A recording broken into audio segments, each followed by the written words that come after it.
Bonjour, dans cette vidéo, nous allons parler de coordonnées d'un point dans un repère du plan. Un repère du plan, c'est simplement deux axes séquents.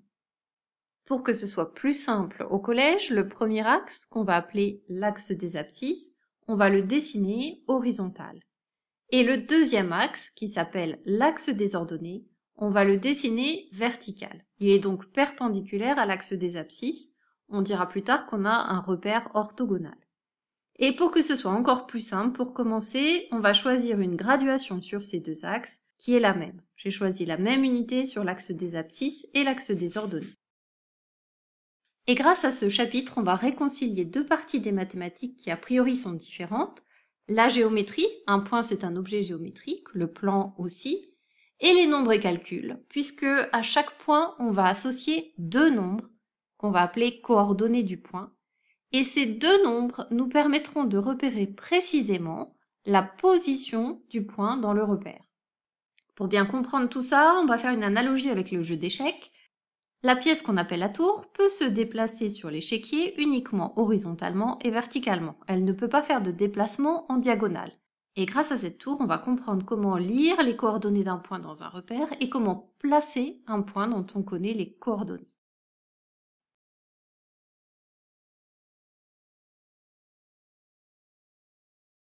Plaçons un point A et essayons de repérer le point A par deux nombres. Le premier nombre qui repère le point A est l'abscisse. Il correspond au déplacement de la tour suivant l'axe des abscisses. Ce déplacement se fait à partir du point O qu'on appelle origine du repère et qui est le point d'intersection de l'axe des abscisses et de l'axe des ordonnées.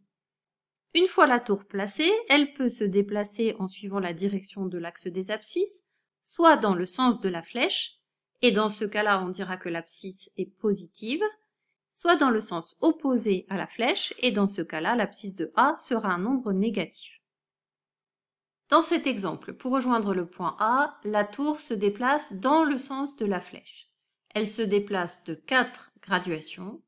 La distance à 0 est égale à 4. L'abscisse de A est donc le nombre relatif plus 4. Maintenant, je me déplace parallèlement à l'axe des ordonnées. L'axe des ordonnées ici est vertical. Je vais donc me déplacer verticalement. Dans le sens de la flèche, puisque A se trouve au-dessus, l'ordonnée de A est donc un nombre positif, et sa distance à 0 est égale à 2, puisqu'on s'est déplacé de 2 graduations. L'ordonnée de A est donc égale à plus 2. On dira que les coordonnées du point A sont plus 4, plus 2. On commence toujours par lire l'abscisse en premier. Tu remarques que j'ai écrit simplement A et ensuite le couple de coordonnées entre parenthèses séparées par un point-virgule. Je n'ai pas écrit égal puisque A est un point, donc un objet de géométrie. Il est repéré ici par la position indiquée par la croix. Et le couple de nombres, c'est un couple de deux nombres. Passons maintenant à la lecture des coordonnées du point B. On se place à l'origine du repère et on commence à se déplacer suivant l'axe des abscisses. On se déplace dans le sens de la flèche de 2 graduations, l'abscisse de B est donc égale à plus 2. Puis on se déplace toujours parallèlement à l'axe des ordonnées, donc verticalement ici, de 2 graduations, mais dans le sens opposé au sens de la flèche verte. L'ordonnée du point B est donc négatif et ce nombre est égal à moins 2. Les coordonnées de B sont plus 2, moins 2. Pour lire les coordonnées du point C, je me replace à l'origine du repère, je me déplace de 2 graduations vers la gauche, donc dans le sens opposé au sens de la flèche de l'axe des abscisses. L'abscisse de C, c'est moins 2. Et pour rejoindre C, je me déplace parallèlement à l'axe des ordonnées de 3 graduations dans le sens de la flèche. L'ordonnée de B est égale à plus 3. Pour trouver les coordonnées du point D, on se déplace suivant l'axe des abscisses dans le sens opposé au sens de la flèche de 3 graduations. L'abscisse de D est donc égale à moins 3. Puis on se déplace suivant la direction de l'axe des ordonnées d'une graduation dans le sens opposé au sens de la flèche, ordonnée de D, moins 1. Cherchons maintenant les coordonnées du point E. On se place à l'origine du repère. On se déplace suivant la direction de l'axe des abscisses de 5 graduations. dans le sens opposé au sens de la flèche, l'abscisse de E est égale à moins 5. Et maintenant, pas besoin de faire un déplacement suivant la direction de l'axe désordonné, on est déjà arrivé au point E. Donc l'ordonnée de E est égale à 0. Tous les points ici de l'axe des abscisses vont avoir une ordonnée qui est nulle, puisqu'il n'y a pas besoin de faire un déplacement suivant l'axe désordonné pour les rejoindre. Pour retrouver les coordonnées du point F, pas besoin de faire un déplacement cette fois-ci, suivant l'axe des abscisses, puisqu'on est déjà à la bonne position. L'abscisse du point F est donc égale à 0. Pour rejoindre le point F, je suis la direction de l'axe désordonné et je vais dans le sens opposé au sens de la flèche en descendant de 3 graduations. L'ordonnée de F est donc égale à moins 3. Les coordonnées de F sont 0, moins 3. Tous les points qui se trouvent sur l'axe vert, sur l'axe désordonné, vont avoir une abscisse qui est égale à 0. Maintenant, on fait l'exercice inverse. On me donne des coordonnées et je dois retrouver la position du point. C'est exactement le même principe. Je me place à l'origine du repère et je vais commencer par me déplacer suivant la direction de l'axe des abscisses. L'abscisse du point A étant égale à 2, donc plus 2, je dois me déplacer de 2 unités dans le sens de la flèche. L'ordonnée de A est égale à moins 3. Je vais me déplacer de 3 graduations suivant l'axe des ordonnées dans le sens opposé au sens de la flèche. Voilà la position du point A.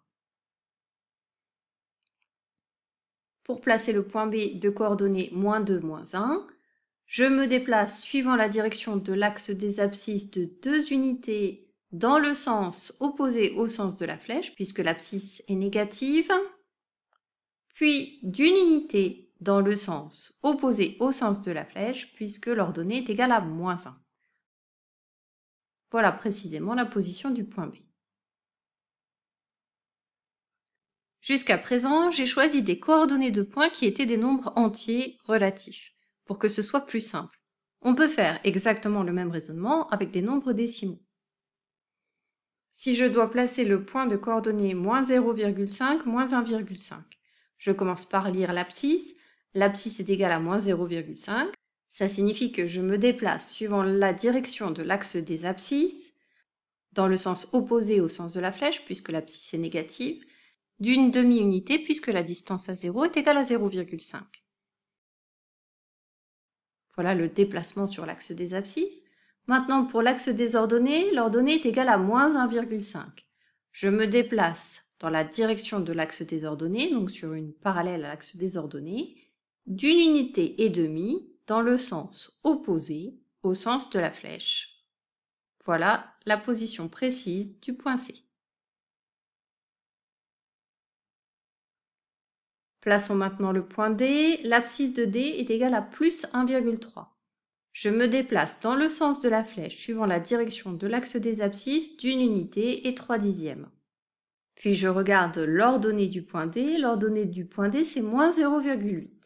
Je me déplace verticalement dans le sens opposé au sens de la flèche de 8 dixièmes. Voilà la position du point D.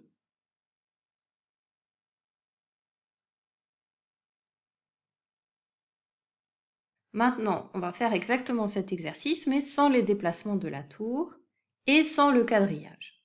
Le principe reste exactement le même. Mais comme on n'a pas de quadrillage, on va être obligé de tracer des parallèles à l'axe des abscisses et à l'axe des ordonnées pour connaître précisément les abscisses et les ordonnées des points. Commençons par le point A. Pour repérer l'abscisse du point A, je vais tracer la parallèle à l'axe des ordonnées qui passe par A. L'abscisse du point A est donc égale à plus 3. Pour trouver l'ordonnée du point A, je dois maintenant tracer la parallèle à l'axe des abscisses passant par le point A. Et l'ordonnée est égale à plus 1. Voilà les coordonnées du point A, plus 3, plus 1.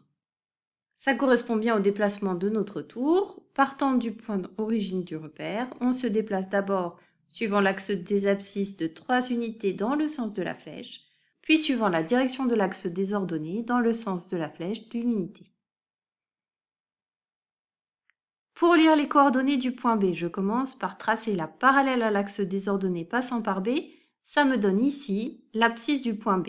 L'abscisse du point B est égale à moins 2. Pour avoir l'ordonnée du point B, je vais tracer la parallèle à l'axe des abscisses passant par le point B.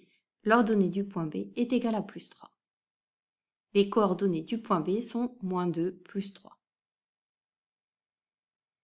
Toujours sans quadrillage, plaçons maintenant le point A de coordonnées plus 2, moins 3 dans ce repère. À l'aide de la tour, je vais repérer tous les points qui ont pour abscisse plus 2. Abscisse plus 2, ça signifie que je fais à partir de l'origine un déplacement suivant l'axe des abscisses de 2 unités vers la droite. Je vais tracer l'ensemble de tous les points qui ont pour abscisse 2, c'est la parallèle à l'axe des ordonnées, passant par le point de l'axe des abscisses dont l'abscisse est 2. Maintenant, j'utilise la deuxième information qui m'est donnée, l'ordonnée du point A est égale à moins 3. Je me déplace de 3 unités suivant la direction de l'axe des ordonnées dans le sens opposé à ma flèche. Et là, je vais tracer l'ensemble des points dont l'ordonnée est égale à moins 3. Le point A se trouve à l'intersection des deux droites que je viens de tracer, puisqu'il a pour abscisse 2 et pour ordonnée moins 3. Voilà la position précise du point A. En fait, la seule différence quand il n'y a pas de quadrillage, c'est que tu vas être obligé de tracer le quadrillage, pas sur toute la feuille, mais simplement aux endroits où tu vas repérer l'abscisse et l'ordonnée du point.